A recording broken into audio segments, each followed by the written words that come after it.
Hello, and welcome to the Bellingham Real Estate Podcast. I'm Paul Balzotti. I'm here with Travis Boyd. Welcome, Travis. Thank you, Paul. And today we're talking about no home is perfect. And so how do we get through the home buying process and get through the home inspection? Mm-hmm. And I have you on because I know that you have a background in construction.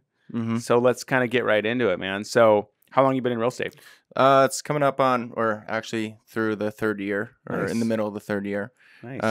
So I love it, and it's good times. you Yeah. know. And you did construction before that, right? Construction before. I've done lots of different jobs, lots of different backgrounds. Construction, property management. Mm-hmm. And I feel like this is where, when it came to that property management time, to where my skills, I think, I've brushed up even more, because I was taking care of other people's properties, and they had tenants in there, but at the same time, I wanted to develop something to where we're not just taking care of the tenants if issues were to come about, but how do we save that property owner money down the road with fixing things Yeah. at the same time. Yeah. When the issue arises, or when you could see an issue happening. Yeah. So I kind of just transferred that into the real estate realm for Yeah. my clients. Yeah. So kind of you were the middleman in the property management side of things Mhm. between the landlord and the renter. And then now we're getting into a buyer and a seller. Yep. And so now we're in the business, we're working with buyers. I wanted to talk about, we want to start out with no home is perfect, because Mhm. even new construction homes, when we do the home inspection, there's Yeah. things that come up. And the conversation I wanted to start with is okay, so I think that what a lot of realtors don't do a very good job of, and I know you do a good job at it, and is when you are first looking at a home. So there's kind of the first looking at the home, then there's the home inspection, Mhm. and then there's, then negotiating, facilitating that process. And there's Yeah. kind of an art to all of it.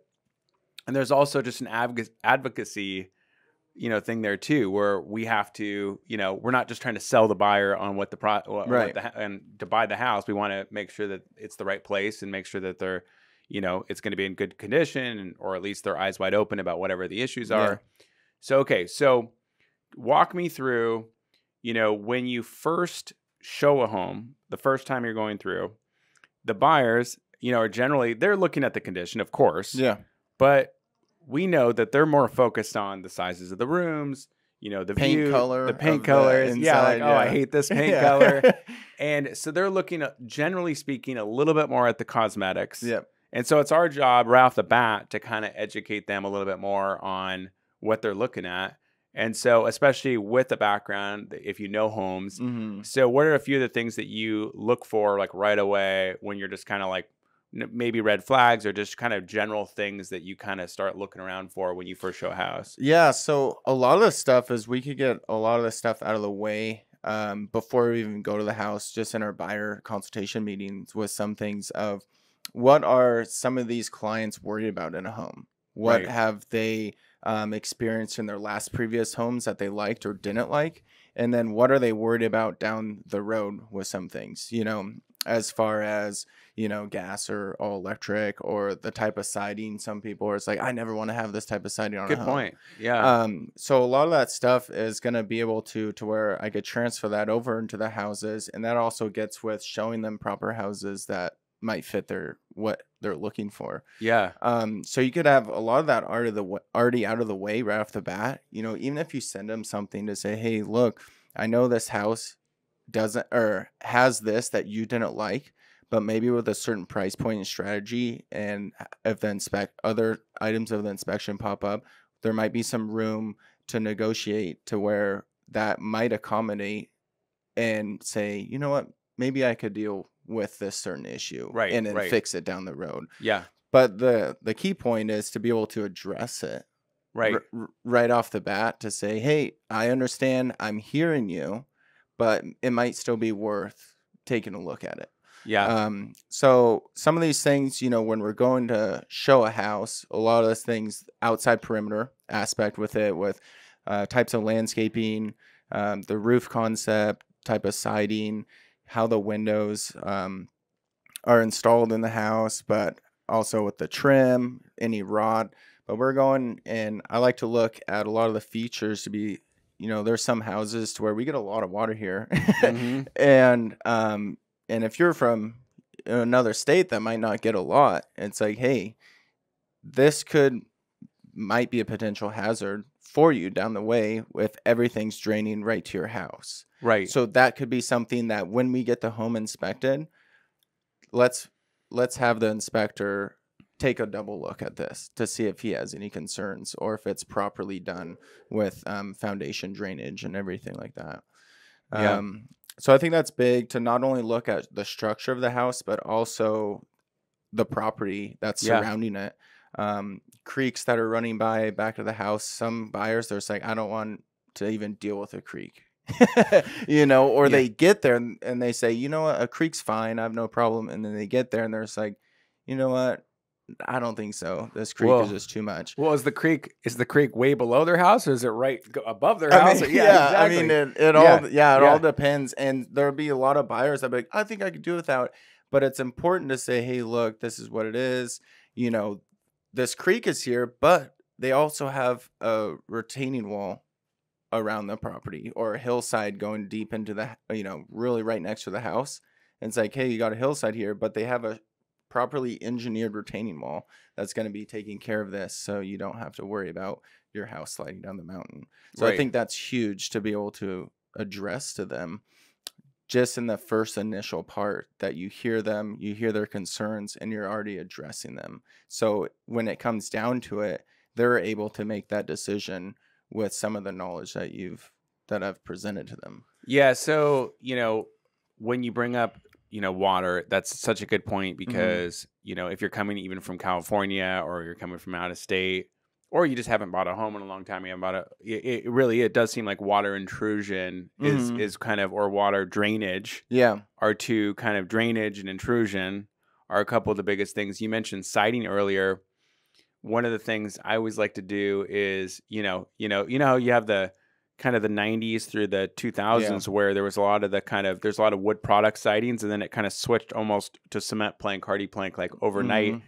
And so you always have to, I don't know, is there I just kind of knock on it and kind of feel it if it's hardy plank or if it's like a wood product. And I always try to tell the buyer that, because that's one of those things right away. They don't know what kind of siding it is necessarily, and that makes a difference. Yeah. And how the trims flash. So I know what you mean as far as just like right away, like, how could water get into this house? Yeah. And from the ground or from the side or from the top, Pretty much. It's like, where are those water intrusions? Are the windows properly flashed? Like, did they just recently do a siding thing, but there's no proper flashing, that you might need to deflect that water for an airtight, or not airtight, but watertight seal on it. Yeah. With the knocking on the siding, there's actually some cement siding that actually looks really good. Yeah. And it's like, oh, I thought this was wood. Yeah. You can't even tell, you could tell by thickness, quarter thick or half inch thick or what have you. But that's also big, when you're talking about like cement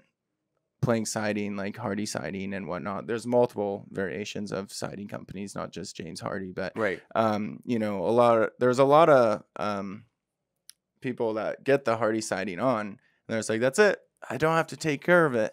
It's ready to go. But there's also a standard feature, you also have to paint the siding every so many years and keep up with that, So there's another maintenance thing to where we're asking, the listing agent, like, hey, I see that has cement siding.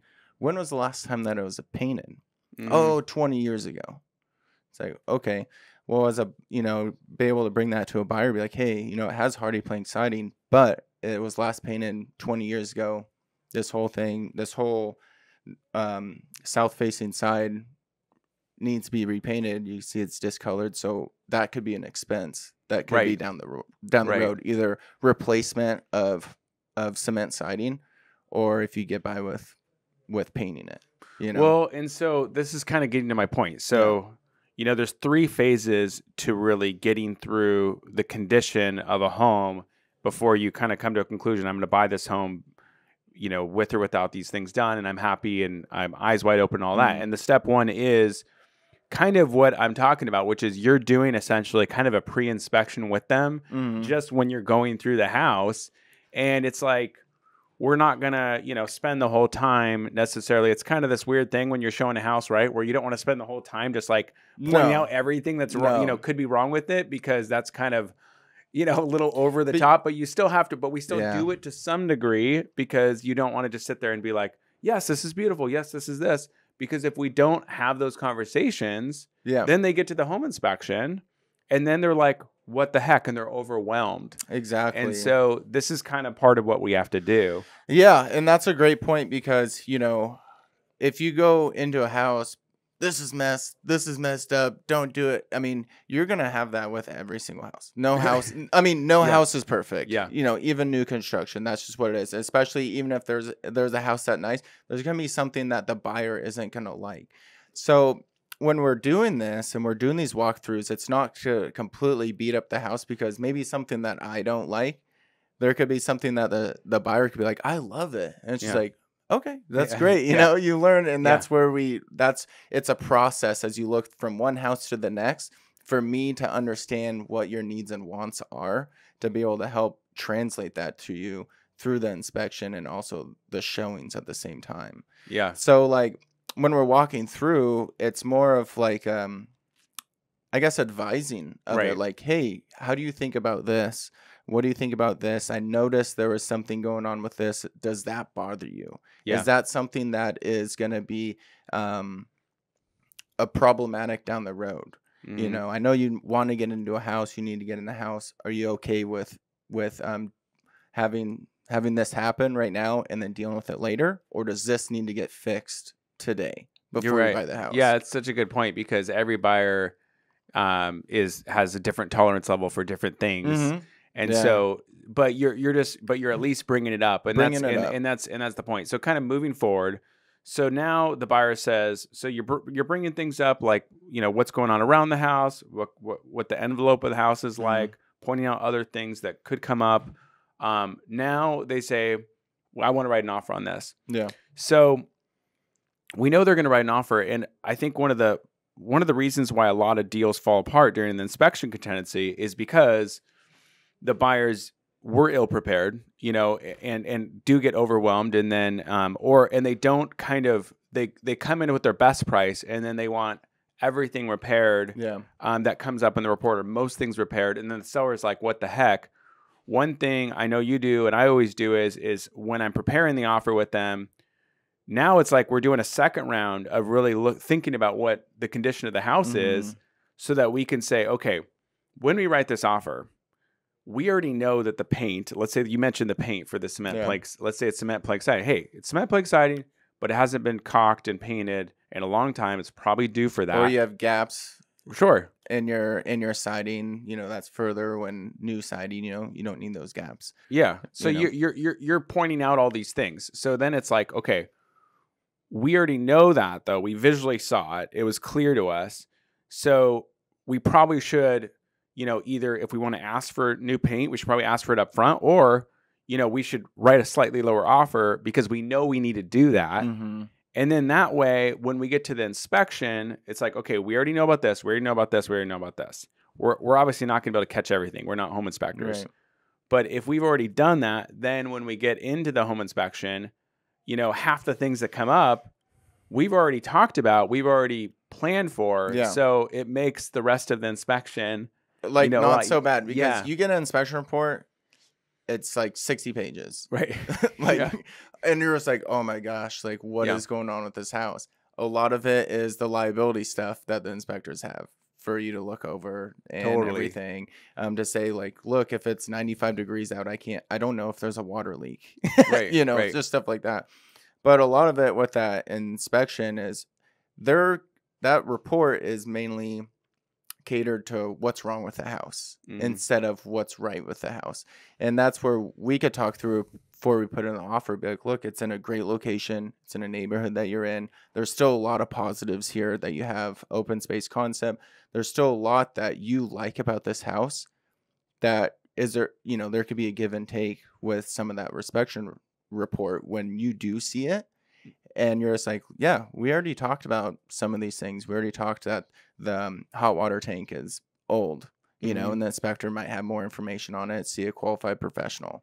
which is great, because Right. then we could get, estimates and whatnot for it. So a lot of it is that we talk about it beforehand of things that could come up. And then we also walk through the inspection to say, hey, there's probably 3 things out of, a whole list of things that you might think is a big idea, or might be problematic. Mm-hmm. How do we work through those 3 things to be able to get what we need out of this? Well, so let's talk about that then. So, Yeah. okay, so we're there.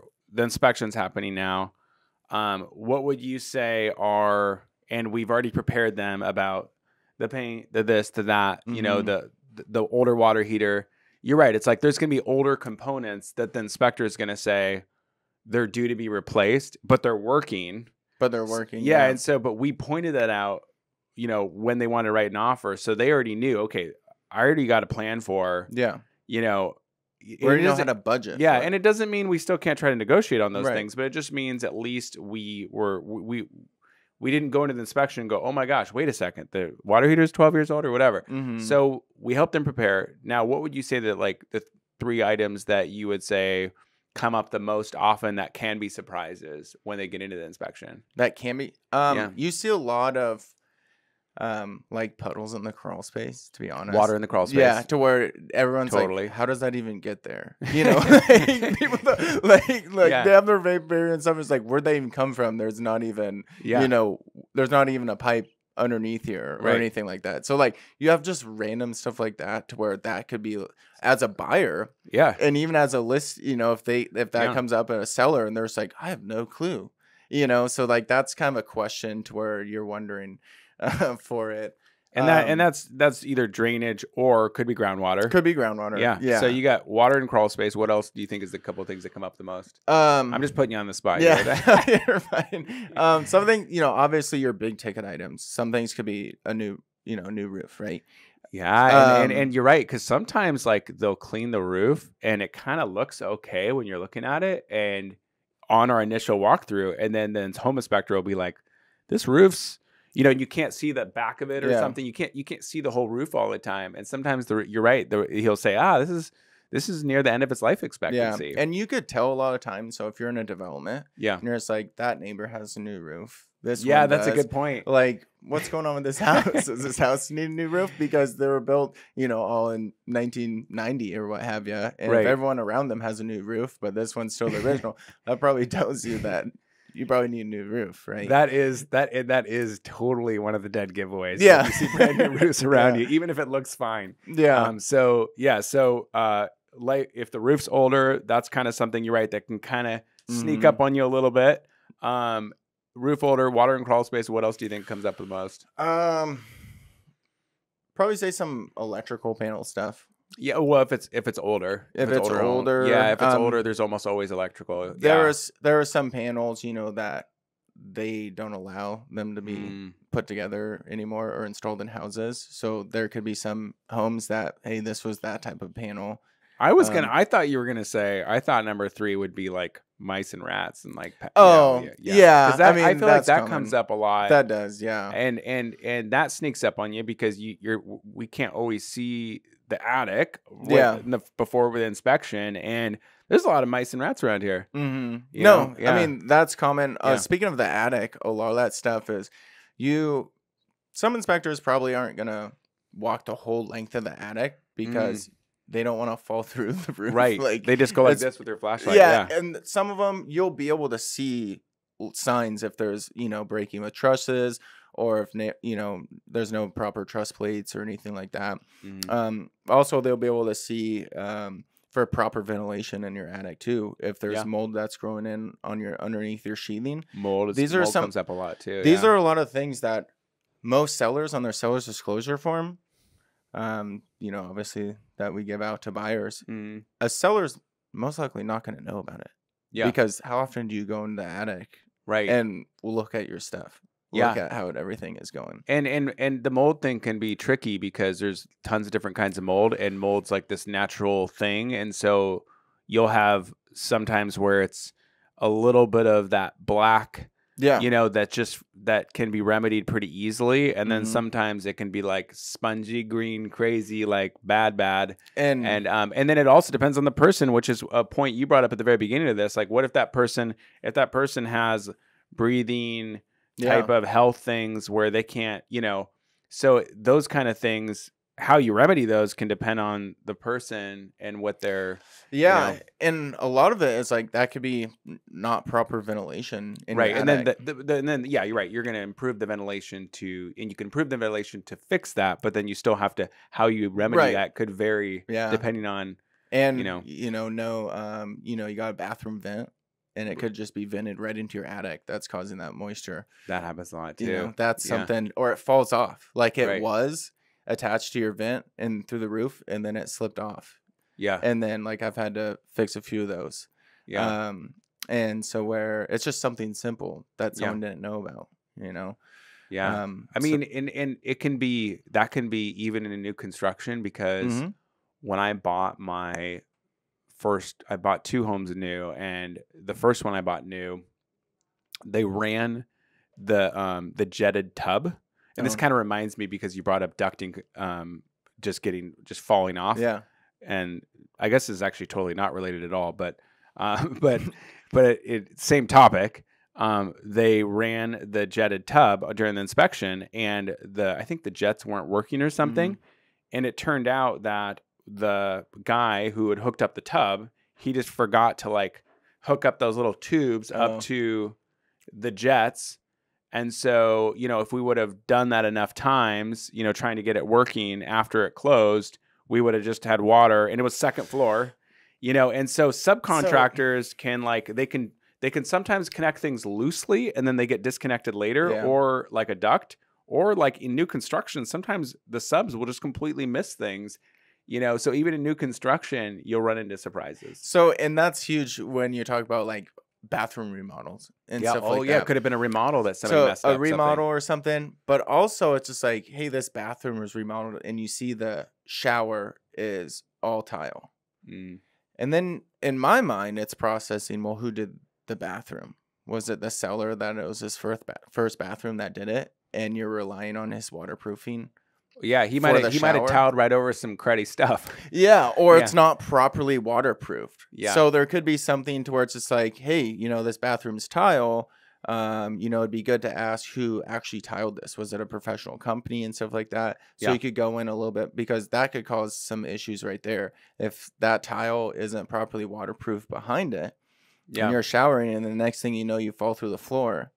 A year down the road or what have you. That's just something to keep in mind. If some buyers are just like, I'm okay, if it's like an old bathroom, it's like, I'm fine with that, because I'll pay someone to do this right. Yeah. Or they're just like, not a problem, I was planning on ripping out the tile anyways and redoing it. So like that's something that comes up a lot too. Yeah. Where it's like, I don't like the tile in here, I'll just get someone to rip it out and replace it, so I'm not too worried about it. So then you're just like, yeah, you kind of move forward with it. So we talked about water and crawl space, life expectancy of the roof. You mentioned, I mentioned pests. What was the other thing that you mentioned? What was the other one? I think it was just like water heater stuff. I think furnace, maybe. Yeah, I don't remember what it was. It was something else really important. Siding. Yeah, there's so much. Yeah, there's that's so true. much There's so many things that can come up. Races through your mind to make sure that your clients are understanding what they're getting themselves into, and they're going to make an offer for it. Yeah. So we get through let's say we're getting through the inspection. Yeah. Okay. The last step is we are making our request. Now we're trying to get to close. Let's say it's a little bit creative. It's a little bit tricky. There's more expected than, more that comes up than we expected. Let's talk about a couple ways that we can kind of get creative sometimes to help somebody get to the finish line. Yeah. So I'm sure, there's a chances of us, we could do the math. You see mortgages and how much the seller has and whatnot. And there's things that do need to be fixed for the home. And the seller might not have much money left after they own the house for a year or something like that and has to move. Yeah. So there's things that you're thinking of. What are these items that you want to get fixed, and is that something that needs to be fixed before it gets closes for Right. lending? Right. And that's where you're going to come with your escrow holdbacks or So okay, so that's an option, right? So yeah, so that's kind of where I was kind of going to see Mhm. if you'd go, because we have the inspection normal response where we could ask them just to fix things. yeah. But to your point, we can't always get everything done right before closing. A lot of times the sellers can't or won't or be able to based on timing. So explain what an escrow holdback is. Well, the escrow holdback is where, a lot of times I believe they want like 1.5 times just Yep. for extra. And then it'll be, sometimes they could do subject to after closing Mm-hmm. or what have you. But it could be, to where you're doing it, you put an escrow holdback, they deposit money into escrow. You need to have a contractor bid for it. And it could be, I believe it goes straight to the contractor I for think it. so. Yeah. And then that's pretty much saying to lending the security that this problem, roof or siding or what have you, will get fixed. Yeah. In order for you to take on this, in order for you to buy the house. So let's say it's a $20,000 roof replacement. Mm-hmm. There's $35,000 held back. Mm-hmm. From a $20,000 roof bid. The property closes so everybody can close. The roofer comes out afterwards, replaces the roof, and then the $20,000 goes to the roofer. The $15,000 is given back. But basically, they hold back that extra amount because when they replace the roof, sheathing could come up. The roof replacement can get more expensive. Yeah. So that's a good point. You could do escrow holdbacks. That's a creative way to get through some big things sometimes. Yeah, and a lot of it is to where everyone has a common goal, is to sell the house. So how do we work together? Yeah. For the seller and the buyer to get on to their next life adventures, and that's a great asset for that escrow holdback. Yeah, and I don't know if you've done this yet. Since we've had this program during the inspection period, I know you've used the program, but with our House Amp Market Ready Plus program, we can even have, if the seller doesn't have the liquidity. Yeah. We could even have their client get a credit line, 24-hour approval to get the work done. They pay 0% interest on the loan until it closes and get the work done that way. And so we can actually use this kind of 0% interest kind of home equity line program that we have during the inspection period too, which sometimes can really make the difference. I mean, it's a great product to have. Yeah. Honestly, for the brokerage, and then to where we could offer those sellers, because life happens and not everyone just has 40 grand or whatever lying around for however that works. But even if it's just small things, 5,000 or what have you for that, that's something that's just a huge benefit to the seller. And I think it makes their life a bit easier too. So yeah, we have that program, and you obviously have the knowledge, and I appreciate you coming on. And obviously if you're looking to buy, looking to invest, and you want a guy who knows his stuff, reach out to Travis. Thanks for joining today, buddy. Yeah. Thanks, Paul. I appreciate being able to come on and just share and educate. That I can. So any questions or whatever, there's no stupid questions. Absolutely. Absolutely, man. Okay, awesome. Well, thank you for listening or watching, you guys. Really appreciate it. Cheers.